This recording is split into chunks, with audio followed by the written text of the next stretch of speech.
한 주간도 잘 지내셨습니까? 예, 반갑습니다. 이제 다음 주면은 다시 여러분들을 만나서 같이 함께 예배 드리게 됩니다. 참 기대가 되고 기다려집니다. 감사합니다. 자, 오늘은 계속해서 우리가 룻기를 살펴보고 있는 가운데 룻기에 등장하는 이 구원에 관해서 함께 말씀의 은혜를 함께 나누어 보려고 합니다. 구원. 구약과 신약 성경 전체에서 말씀하고 있는 아주 핵심적이고 중요한 주제이지요. 그리고 이 룻기에서도 이 구원이라고 하는 주제는 참으로 중요한 주제입니다. 자, 먼저 우리가 나오미에 관해서 한번 생각을 해보려고 합니다. 1장 20절과 21절 말씀에 보면 나를 나오미라 부르지 말고 나를 마라라 부르라. 이는 전능자가 나를 심히 괴롭게 하셨음이니라. 여호와께서 내게 비어 돌아오게 하셨느니라. 여호와께서 나를 징벌하셨고 전능자가 나를 괴롭게 하셨거늘 너희가 어찌 나를 나오미라 부르느냐 하니라. 아멘. 다시 고향으로 돌아온 나오미를 사람들이 맞이할 때에 야, 나오미가 다시 돌아왔다. 그렇게 맞이할 때에 나오미가 나를 더 이상 나오미라고 부르지 말아라. 나를 마라라고 불러라. 전능자 여호와 하나님이 나를 굉장히 괴롭게 하셨다. 하나님께서 나를 비어 돌아오게 하셨다. 여호와 하나님께서 나를 징벌하셨고 여호와 하나님께서 나를 괴롭게 하셨다. 그러니까 더 이상 나를 나오미라 부르지 말고 나를 마라라고 불러라. 이게 마라는 쓰다라고 하는 것 아닙니까? 쓰다. 인생의 쓴맛을 보았다는 겁니다. 자, 전능자가 나를 괴롭게 했다. 이 말은 하나님께서 나를, 전능자이신 하나님께서 나를 비천하게 하셨다. 여기 비천하게 했다는 것은 부서뜨리다, 무너뜨리다, 산산조각을 냈다는 겁니다. 하나님께서 나를 산산조각 나게 하셨다라고 하는 것을 지금 나오미는 참 토로하고 있는, 탄식하며 말하고 있습니다. 어떻게 보면 이 말씀만 본다면 나오미는 불신앙의 사람처럼 보여집니다. 이 모든 어렵고 힘든 일, 하나님이 내게 벌을 주신 거다. 하나님이 나를 깨부수셨다. 산산조각 내셨다. 라고 하면서 불평하고 원망하는 이 나오미의 이 고백을 보면 나오미가 정말 신앙이 없는 그런 사람처럼 보여집니다. 그러나 이 한마디의 말 때문에 나오미를 그렇게 우리가 판단해 버릴 수 없습니다.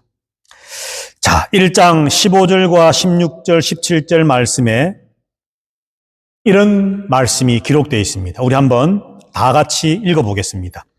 나오미가 또 이르되 보라 내 동서는 그의 백성과 그의 신들에게로 돌아가나니 너도 너의 동서를 따라 돌아가라 하니 룻이 이르되 내게 어머니를 떠나며 어머니를 따르지 말고 돌아가라 강권하지 마옵소서. 어머니께서 가시는 곳에 나도 가고 어머니께서 머무시는 곳에서 나도 머물겠나이다. 어머니의 백성이 나의 백성이 되고 어머니의 하나님이 나의 하나님이 되시리니 어머니께서 죽으시는 곳에서 나도 죽어 거기 묻힐 것이라. 만일 내가 죽는 일 외에 어머니를 떠나면 여호와께서 내게 벌을 내리시고 더 내리시기를 원하나이다 하는지라. 아멘. 지금 고향으로 돌아가라 하는 나오미의 말을 들은 며느리 룻의 고백입니다. 어머니, 자꾸 나를 내 고향으로, 내 친정집으로 돌아가라고 하지 마십시오. 어머니가 가는 곳에 나도 같이 가겠습니다. 어머니가 머무는 곳에 나도 같이 머물겠습니다. 어머니의 백성, 이스라엘 백성이 나의 백성입니다. 나도 어머니의 믿는 그 하나님이 나의 하나님입니다. 어머니가 죽는 곳에 나도 죽어서 거기 묻힐 것입니다. 더 이상 나를 고향 땅으로 내 친정으로 돌아가라고 하지 마십시오. 나는 죽음 때까지 어머니와 함께, 죽는 그 자리도 어머니와 함께 하겠습니다. 라고 하는 고백이 바로 룻의 고백이었습니다. 여러분, 지금 남편을 잃고 두 아들을 잃고 빈털터리가 된 나오미, 도대체 뭐 기대고 볼 것이 있다고 룻이 이렇게까지 했을까요? 정말 경제적으로 생각하고 어떤 자기의 이익만을 생각한다면 나오미를 따라서 어딜 간다는 것은 어쩌면 참 고생길이 훤한 길이었습니다. 그럼에도 불구하고 룻은 이런 고백을 하고 있다는 겁니다. 이런 고백을 룻이 하게 된 이유가 뭘까요, 여러분? 바로 평상시에 보여주었던 나오미의 일상의 삶과 여호와 하나님을 바라고 소망하고 믿는 신앙의 모습을 룻이 보아왔기 때문이라는 것이죠. 고향 사람을 만나서 더 이상 나를 나오미라 하지 말아라, 나를 마라라고 해라, 전능하신 하나님께서 나를 부수어 버리셨다, 산산조각나게 하셨다, 나는 빈털터리가 되었다. 참 그 사람들 앞에 넋두리를 하긴 했지만, 그러나 모압 땅에 살 때에, 외국 땅에서 이민 생활을 할 때에 나오미의 매일매일의 삶은 누가 보아도 모범적인 삶, 누가 보아도 인정받고 칭찬받고 존경받을 수 있는 삶, 누가 보아도 여호와 하나님을 믿는 믿음의 사람의 삶의 모습이었다는 겁니다. 그랬기 때문에 룻은 빈털터리가 된 시어머니 나오미를 따르겠다고 고백하는 겁니다. 자, 두 번째로 룻을 한번 또 볼까요? 룻기 2장 11절 12절 말씀 한번 읽어보겠습니다. 보아스가 그에게 대답하여 이르되 내 남편이 죽은 후로 네가 시어머니에게 행한 모든 것과 내 부모와 고국을 떠나 전에 알지 못하던 백성에게로 온 일이 내게 분명히 알려졌느니라. 여호와께서 네가 행한 일에 보답하시기를 원하며 이스라엘의 하나님 여호와께서 그의 날개 아래에 보호를 받으러 온 내게 온전한 상 주시기를 원하노라 하는지라. 아멘. 룻을 만난 보아스가 룻에게 하는 말입니다. 네가 시어머니에게 행한 모든 것, 시어머니에게 행했던 모든 것 내가 들어서 알고 있다는 겁니다. 네가 너의 고향을 떠나 모압을 떠나서 전에 알지 못하던 이 이스라엘 땅 베들레헴이라고 하는 곳에 와서 살게 된 과정들, 그리고 여호와 하나님께서 너에게 행한 일에 네가 보답받기를 원한다. 여기 행한 일이라, 이 룻의 행함이라고 하는 말을 두 번이나 보아스는 언급을 합니다. 그러면서 여호와 하나님께서 하나님의 은혜 날개 아래 너를 보호하시고 온전한 상으로, 복으로 갚아주시기를 내가 원한다, 축복한다. 그렇게 보아스가 말하고 있습니다. 그 시어머니의 그 며느리였습니다.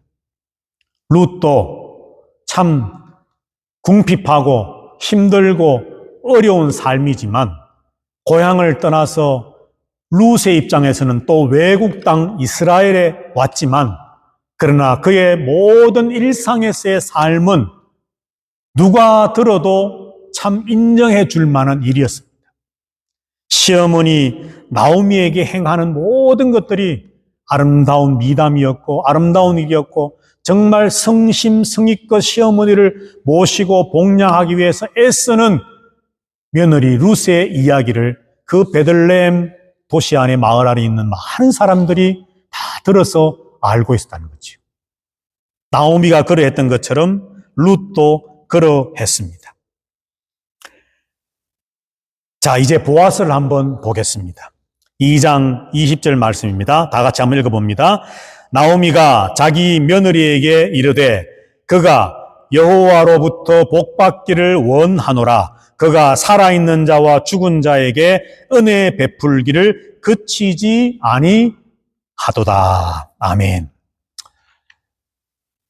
룻이 보아스를 만났던 일들을 나오미에게 가서 이제 이야기를 전해 주었지요. 그 이야기를 들은 나오미가 고백하는 말입니다. 며느리에게 들려주는 말입니다. 보아스가 여호와께로부터 복받기를 원한다.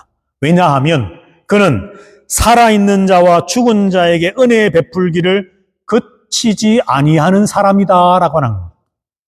다시 말해서 그는 참으로 아주 귀한 사람, 좋은 사람, 정말로 하나님의 그 헤세드, 하나님의 자비와 사랑과 인애와 성실하심이 충만한 그런 사람이라는 것을 내가 들어서 알고 있다는 겁니다. 그 베푸는 사랑과 자비가 살아있는 사람에게든 죽어있는 사람에게든 가리지 않고 그 보아스는 많은 사람들에게 그런 보아스, 이 헤세드를 나누고 베풀고 전하는 사람이다라고 하는 말씀이라는 거죠. 자, 룻기에 등장하는 중요한 등장인물 3명, 나오미와 룻과 보아스입니다. 그들의 삶은 모두가 일상의 삶 속에서 선을 행하고 최선을 다하고 주어진 자기의 환경에서 정말로 열심을 다해 살아가면서도 하나님을 바라보고 소망하고 의지하고 믿는 믿음의 삶을 살아가는 사람들이었음을 룻기는 우리에게 말씀을 해줍니다. 자, 이런 등장인물들이 기록되면서 이제 룻기의 마지막 결론 부분이라고 할 수 있는 4장에 와서 룻기는 우리에게 무엇을 말씀해 줍니까? 우리가 지금까지 룻기의 헤세드, 땅, 희년, 그리고 고엘이라고 하는 것을 살펴보았는데 오늘 구원을 살펴보려고 하는데 그 앞에서 말했던 헤세드와 땅과 희년 그리고 고엘, 그것이 구원과 어떻게 연결되어지는가를 다시 한번 우리는 생각해 보려고 합니다. 마침내 보아스와 룻이 결혼하게 되고 아들 오벳이 태어나게 됩니다. 오벳의 출생으로 말미암아 나오미의 가정에 큰 행복이 찾아오게 되었습니다. 1장에 나오는 나오미의 가정에는 불행이 닥쳐왔던 이야기였다면 이제 4장에 와서는 나오미의 가정에 찾아온 크고 놀라운 행복이 기록되어져 있습니다. 지난주에도 보았지만 4장 15절 말씀에 이렇게 기록되어 있지요. 우리 한번 다 같이 읽어봅니다. 이는 내 생명의 회복자이며 내 노년의 복량자라. 곧 너를 사랑하며 7 아들보다 귀한 내 며느리가 낳은 자로다 하니라. 아멘. 이 오벳이 누구냐? 오벳은 나오미의 생명의 회복자라고 말합니다. 노년의 나오미를 복량해 줄 복량자라고 말합니다. 7 아들보다도 더 귀한 너의 며느리, 너를 사랑하는 그 며느리 룻이 너에게 낳아준 아들이라고 말씀을 하고 있습니다. 자, 그러면서 연이어서 4장 18절부터 22절 말씀에 이제 짧지만은 족보 이야기가 나옵니다. 자, 거기 말씀에 보면은 유다가 다말에게서 낳은 베레스로부터 다윗까지의 족보가 기록되어져 있습니다. 여기 베레스가 누구냐 하면 야곱의 아들 유다가 낳은 아들입니다. 그런데 유다가 누구와 사이에서 이 베레스를 낳았느냐 하면 자기의 며느리 다말과의 사이에서 낳은 아들이 바로 이 베레스입니다. 유다도 아들이 큰아들 이 다말에 원래 결혼했던 아들이 죽어버렸습니다. 그래서 하나님이 주신 이스라엘의 어떤 그 규례대로 이제 둘째 아들이 이 형수이지만 형수와 이제 결혼을 해서 대를 이어가야만 합니다. 자, 그런데 이 동생이 그것을 싫어하고 거절합니다. 그래서 대를 이어가야 할 책임이 있는 이 다말은, 며느리 다말은 이제 계획을 세워서 시아버지 유다와 동침을 하게 되고 그 과정은 여러분들 창세기 말씀을 다 설명할 수 없으니까 창세기 38장 말씀을 나중에 한번 읽어보십시오. 그리고 낳은 아들이 바로 베레스였습니다. 이 베레스는 유다 가문에서 가장 큰 가문이 되어지게 됩니다. 그리고 그 베레스의 자손 가운데 바로 보아스가 있고 그 보아스와 룻을 통해서 오벳이 태어나게 되고 오벳을 통해서 이새가 태어나게 되고 이새를 통해서 다윗이 태어나게 되었다라고 족보가 기록되어져 있습니다. 지난주에도 우리가 이 족보에 대해서 말씀을 나누었죠. 자, 그런데 이 족보가 또 한 번 등장한 곳이 있습니다. 바로 마태복음 1장 말씀입니다. 마태복음으로 가셔서 마태복음 1장 3절, 5절, 6절 말씀을 한번 같이 읽어보겠습니다. 유다는 다말에게서 베레스와 세라를 낳고 살몬은 라합에게서 보아스를 낳고 보아스는 룻에게서 오벳을 낳고 오벳은 이새를 낳고 이새는 다윗 왕을 낳으니라. 다윗은 우리아의 아내에게서 솔로몬을 낳고. 아멘. 자, 여러분들 여기 말씀해 보면 4명의 여인이 등장을 합니다. 다말, 라합, 룻, 우리아의 아내, 바로 밧세바이지요. 자, 이들 가운데 이방 여인들도 있고, 그리고 조금 전에 우리가 말씀했던 것처럼 불륜의 관계의 여인들도 있습니다.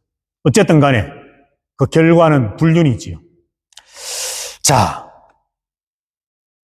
다윗 왕, 하나님께서 구원의 대명사처럼 등장시키는 다윗 왕, 그 다윗의 가문 조상들 중에서 여인들이 4명이 기록되어 있는데, 그리고 다윗 당사자도 솔로몬을 낳을 때에 바로 이 밧세바와 동침을 해서 솔로몬을 낳게 되는데, 이 4명의 여인들을 한 사람 한 사람 따져보면 이방 여인이든지 아니면 불륜에 의해서 아들을 낳든지 하는 기록이라는 것이죠. 이 다윗을 통해 예수 그리스도가 오시고 유다 지파를 통해 예수 그리스도가 오시는데, 좀 유다 지파의 그 가문의 족보의 기록이 정말 순결하고 깨끗하고 정결한 이스라엘의 정통 혈통을 통해서 어떤 과정들이 이어져 오다가 마침내 예수 그리스도가 오실 것을 우리는 기대하고 상상할지도 모릅니다. 그런데 예수 그리스도가 이 땅에 오셨는데 그 조상들의 족보를 거슬러 올라가다 보니 불륜의 관계도 나오고, 이스라엘 하나님의 선택된 백성인 이스라엘이 아닌 이방 여인들 사이에서 태어난 아들들도 등장을 하는 등등, 참 족보가 뭔가 좀 우리가 생각하는 것과는 다른, 좀 쉽게 말하면 좀 지저분하고 덜 추워내기 싫어지고 누군가가 알면 좀 싫은 끔찍하게 느껴지는 것 같은 그런 족보의 내용들이 기록이 되어져 있다는 것이죠. 자, 여러분들, 하나님께서 왜 이 여인들, 이방 여인들, 또 불륜의 관계에 의해서 태어나게 되는 일들, 이런 족보의 내용들을 왜 기록을 하셔서 우리에게 남기셨을까? 하나님께서 우리에게 말씀하기를 원하는 것이 무엇일까? 왜 하나님께서는 룻기에서 오벳이 태어났는데, 보아스와 룻 사이에 오벳이 태어났는데 그 오벳이 이새를 낳고 그 이새는 다윗을 낳았다, 그것만 말씀해도 되는데 왜 굳이 유다와 다말, 시아버지와 며느리 사이에서 태어난 베레스에서부터 족보 이야기를 시작을 하셨을까?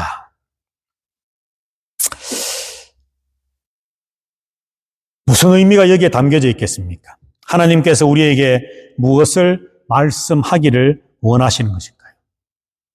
오늘 이것이 바로 룻기를 통해서 구원이라고 하는 주제를 말씀하기를 원하는 하나님의 메시지가 담겨져 있다는 겁니다. 오늘 우리가 생각해 보려고 하는 구원은 단순히 예수 믿으면 구원받습니다라고 하는 그런 구원에 관한 어떤 내용이 아니라 룻기를 통해서 구원을 말씀하기를 원하는데, 그 구원에 관한 어떤 메시지를 하나님은 우리에게 들려주시려고 하느냐?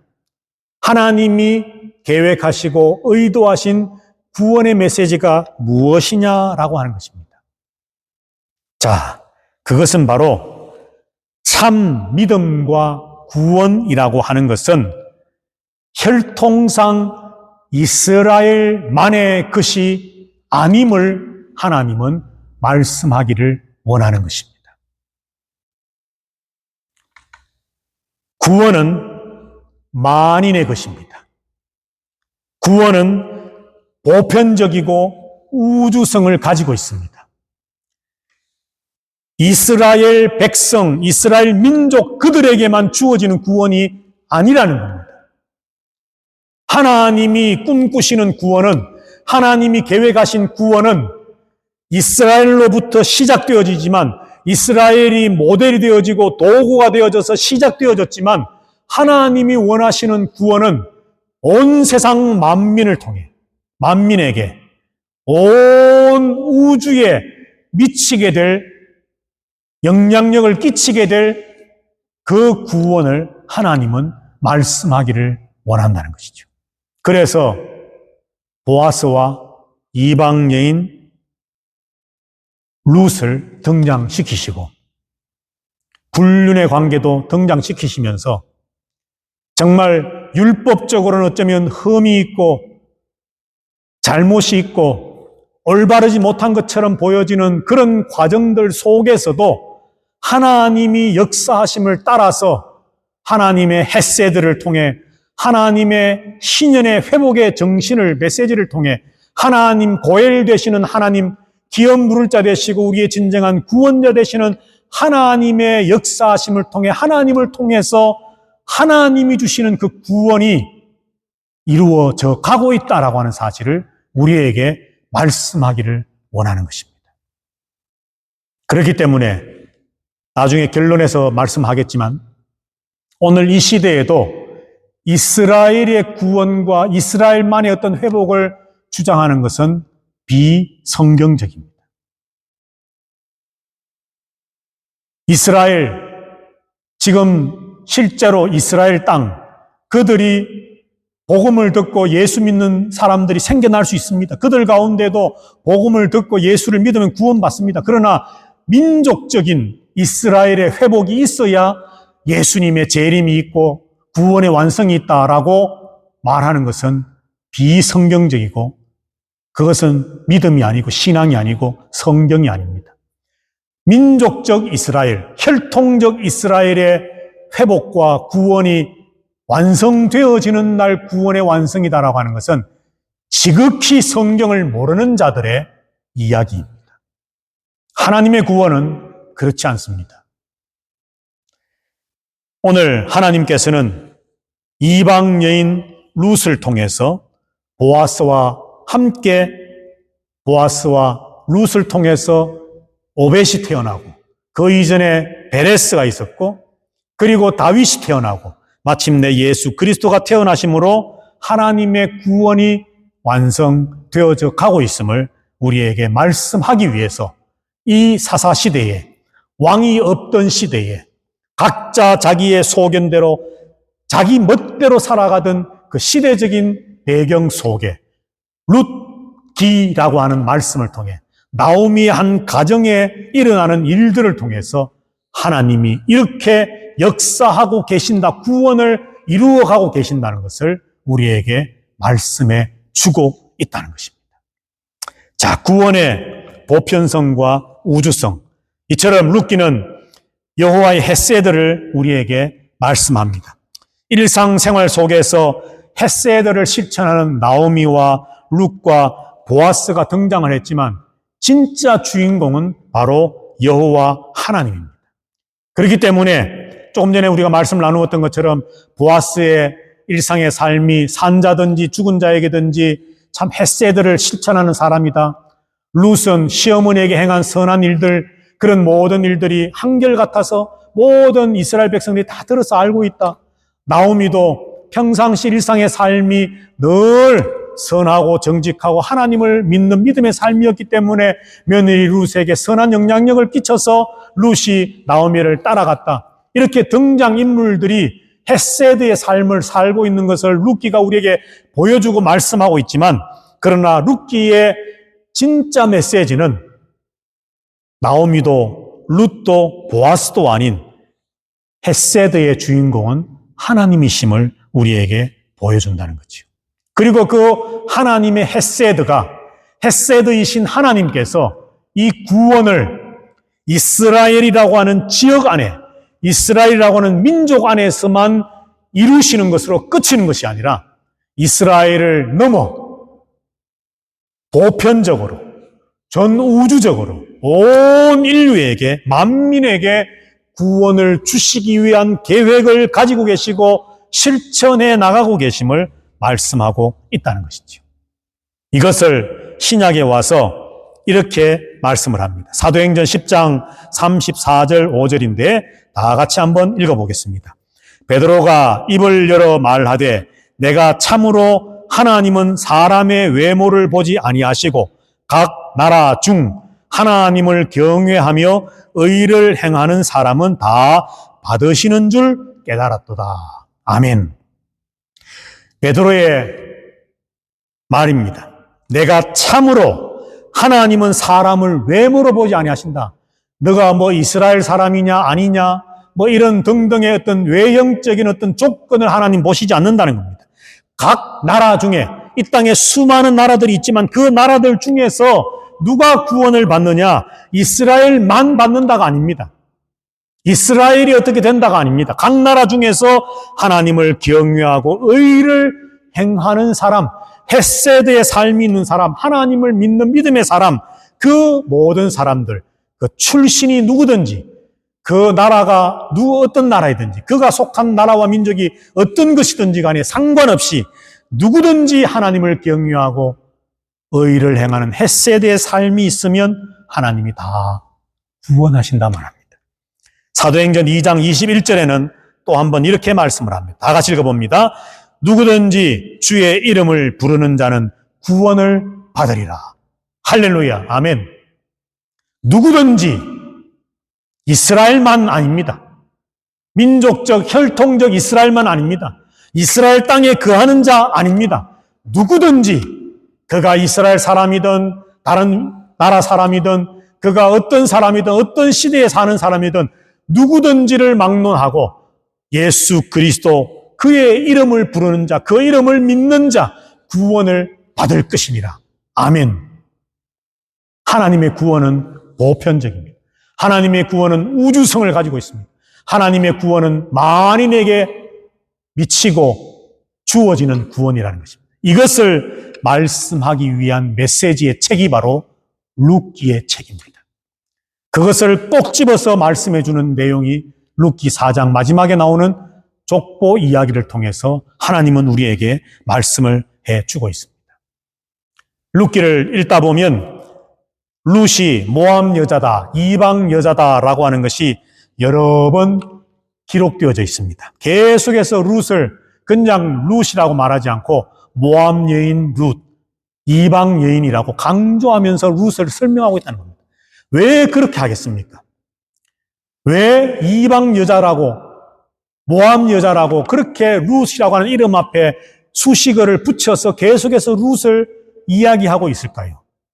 그것은 다름 아니라 이방 여인이지만 모압 여인이지만 이스라엘 사람이 아니지만 그 룻을 통해서 오벳이 태어나고 그 다음에 이새가 태어나고 다윗이 태어나고 마침내 예수 그리스도가 이 땅에 오시는 일들이 일어나게 되어짐을 말씀하기를 원하는 겁니다. 이방 여인, 모압 여인, 하나님의 구원은 이스라엘 혈통만을 통해 나타나는 것이 아닙니다. 하나님의 구원은 이방 여인도 외국 사람도 모압 여자도 그 누구라 할지라도 하나님의 이름을 부르는 자, 하나님을 경외하며 믿는 자, 의를 실행하는 헤세드의 삶을 사는 자, 일상의 삶 속에서 최선을 다하며 헤세드를 베푸는 자비와 사랑과 인애와 성실의 삶을 살며 여호와 하나님을 경외하며 믿는 삶을 살아가는 그 사람들을 통해 이루어지고 완성되어지는 것이, 주어지는 것이 하나님의 구원임을 말씀해 주시기 위해서 하나님은 룻기에서 룻을 말씀할 때마다 모압 여인, 이방 여인이라고 설명을 하고 있다라고 하는 것이죠.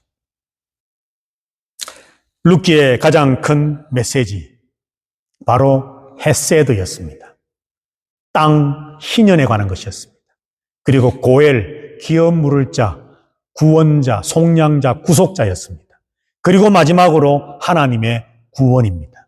그런데 그 하나님의 구원은 나오미를 고난 가운데서 건지시는 이야기로 끝이는 것이 아닙니다. 경제적인 어려움과 대를 잇지 못하는 그런 절박한 비극과 위기 앞에서 나오미와 룻을 건져주시는 것으로 한 가정의 문제를 해결하는 구원으로 끝나는 것이 아닙니다. 어떤 이스라엘의 어떤 구원으로 끝나는 것이 아닙니다.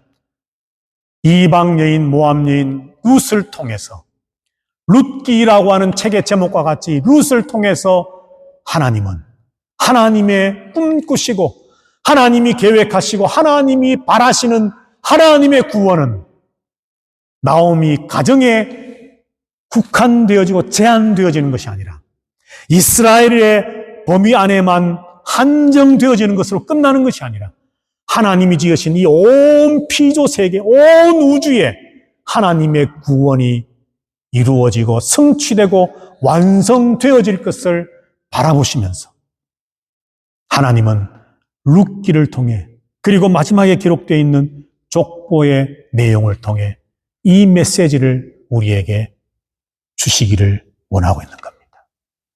이 하나님의 전 우주적인 구원, 보편적인 구원을 받은 자가 누굽니까? 바로 저와 여러분들입니다. 저와 여러분들은 이 시대에 나오미로서, 룻으로서, 보아스로서 살아가야 할 책임과 의무와 사명이 그렇기 때문에 있는 것입니다. 이 우주의 하나님의 구원을 선포하고 이 만민들에게 하나님의 구원을 나타내 보이기 위해서 나오미처럼, 룻처럼, 보아스처럼 우리는 매일매일 일상에 우리에게 주어진 삶을 정말 헤세드의 삶을 살아가면서 여호와 하나님을 경외하며 하나님을 바라보며 하나님을 믿는 믿음의 소망의 삶을 살아가면서 오늘 이 시대에 구원을 받아 맛보아 경험한 자로서의 삶을 살아가야만 합니다. 그럴 때 하나님은 저와 여러분을 통해 온 우주에 이루실 하나님의 그 구원을 우리를 도구로 삼아 통로로 삼아 이루어 나가실 것입니다. 저와 여러분의 존재라고 하는 것은 단순히 나 혼자 구원받고 그것으로 끝 이것이 아닙니다. 구원받은 자로서 하나님의 우주의 피조 세계에 그 하나님의 엄청난 구원의 소식을, 계획을 나타내고 선포하고 알림으로 하나님이 하늘에서 계획하신 그 하나님의 뜻을 이 땅에 이루어 나가는 역할을 하나님과 함께 동력하는 동력자로서 하나님의 청지기로서 하나님의 사명자로서 살아가야 할 사명이 우리에게 주어졌다는 것입니다. 믿으십니까? 보통 존재들이 아니십니다. 저와 여러분은 보통 존재가 아니라 정말 특별한 존재들입니다. 하나님의 구원, 이 하나님의 구원을 이제 알았으니, 깨달았으니 이 하나님의 구원을 이루어 나가는 데에 쓰임받는 저와 여러분들이 되셔서 장차 주님 다시 오실 때에 영원한 생명에 들어갈 그날을 바라보면서 오늘도 매일매일을 행복하고 기쁘고 즐겁고 승리하는 삶을 살아감으로 그 연장선 위에 마지막 구원의 완성에 주님과 하나 되어 영생복락을 누리게 될 그 놀라운 구원의 완성에 들어가는 우리 모두가 되어지게 되시기를 주님의 이름으로 축복합니다. 아멘.